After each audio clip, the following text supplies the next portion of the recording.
नमस्ते, मैं electro homeopathic चिकित्सक डॉक्टर आनंद सिंह आपका स्वागत करता हूं स्टोन केयर सेंटर में। दोस्तों, आज हम बात करेंगे कि बच्चों में पित्त की थैली की पथरी के मामले क्यों बढ़ते जा रहे हैं।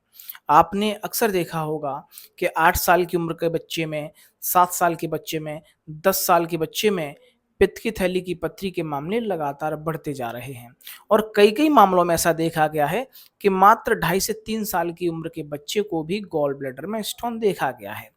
अब इन सब के क्या कारण हैं, आज हम इस पर बात करेंगे। और दोस्तों, क्या उपाय हैं? और साथ ही साथ हम बात करेंगे इस बारे में कि ऐसी स्थिति में आपको बच्चे के साथ कैसे पेश आना है, किन-किन चीज़ों का आपको ध्यान रखना है, किन-किन चीज़ों से आपको बचाव करना है, आज हम इस बारे में बात करेंगे। दोस्तों, यदि आप हमारे चैनल पर पहली बार आए हैं, मैं आपकी जानकारी के लिए आपको बताना चाहूँगा, हमारे यहाँ बिना ऑपरेशन के पित्त की थैली की पथरी, पेशाब की थैली की पथरी और गुर्दे की पथरी का इलाज किया जाता है। बिना ऑपरेशन और बिना किसी साइड इफ़ेक्ट के इलेक्ट्रो होम्योपैथिक पद्धति की दवाइयों की सहायता से। तो दोस्तों, अब हम अपने टॉपिक पर वापस आते हैं। बात करते हैं कि बच्चों में गॉल ब्लैडर स्टोन के मामले क्यों बढ़ रहे हैं। तो चलिए दोस्तों, वीडियो शुरू करते हैं। दोस्तों, अब हम बात करेंगे कि बच्चों में गॉल ब्लैडर स्टोन के मामले क्यों बढ़ रहे हैं, बच्चों को गॉल ब्लैडर के स्टोन क्यों होते हैं। दोस्तों, बच्चों में गॉल ब्लैडर स्टोन होने के क्या कारण हैं, इसके बारे में मेडिकल साइंस के पास भी कोई भी स्पेशल आंसर नहीं है, क्योंकि आज तक मेडिकल साइंस के पास ऐसा कोई निश्चित जवाब नहीं है जिससे कि आप कह सकें कि बच्चों में गॉल ब्लैडर स्टोन क्यों हो रहे हैं।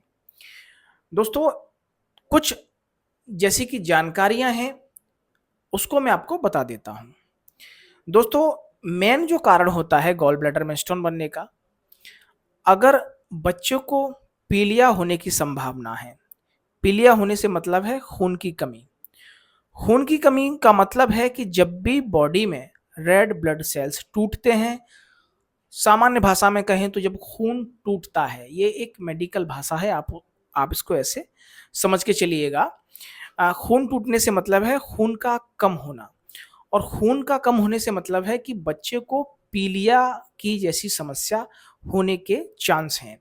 तो जब भी बॉडी में ऑटोमेटिकली नेचुरल तरीके से ब्लड टूटता है, ब्लड कम होता है, खून की कमी होती है, और यही जो जैसा कि मैंने आपको बताया ब्लड का टूटना, यानी कि जो ब्लड सेल्स हैं जब टूटते हैं और यही ब्लड सेल्स टूट कर लीवर पे जाके जमा हो जाते हैं और बिलिरुबिन पिगमेंट का रूप धारण कर लेते हैं, और यही बिलिरुबिन पिगमेंट लीवर से होते हुए सीबीडी नलिका के माध्यम से गॉल ब्लैडर में जा जा जा पहुंचता है, और गॉल ब्लैडर में पहुंचकर वहां सूखने लगता है और सूख कर पथरी का रूप ले लेता है। यही प्रोसेस बच्चों के साथ ही साथ वयस्कों में भी होती है। ऐसा नहीं है कि वयस्कों में किसी और तरीके से पथरी बनती है और बच्चों के गॉल ब्लैडर में किसी और तरीके से बनती है स्टोन। तो दोस्तों, ऐसा बिल्कुल भी नहीं है। बच्चों को और बड़ों को स्टोन बनने का, पित्त की थैली की पथरी होने का एक ही तरीका है, वो है रेड ब्लड सेल्स का टूटना और रेड ब्लड सेल्स का बिलिरुबिन के रूप में परिवर्तित हो जाना, और वही परिवर्तित रूप जो बिलिरुबिन बन चुका है रेड ब्लड सेल, सीबीडी के माध्यम से जैसे ही पित्त की थैली में पहुंचती है और वहां पर सूख जाती है, पथरी का रूप ले लेती है। अब इसके अलावा कुछ और जो जानकारी में आया है कि बच्चों को इसके अलावा कम खेलना, यानी कि शारीरिक गतिविधियों की कमी। आजकल आपने देखा होगा कि बच्चे मोबाइल फ़ोन में और गेम्स वगैरह में ज़्यादा बिज़ी रहते हैं, बाहर खेलने कम जा पाते हैं। तो ये कुछ शारीरिक गतिविधियों की जो कमी है, ये भी स्टोन होने में इसका मुख्य कारण है।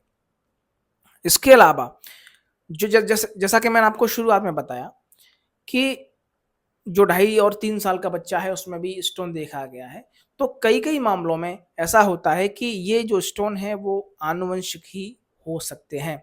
माँ-बाप से किसी भी तरीके से ये हो सकते हैं। माँ-बाप को स्टोन रहा हो, तो बच्चों में भी स्टोन हो सकता है। तो ये एक जेनेटिक प्रॉब्लम हो सकती है।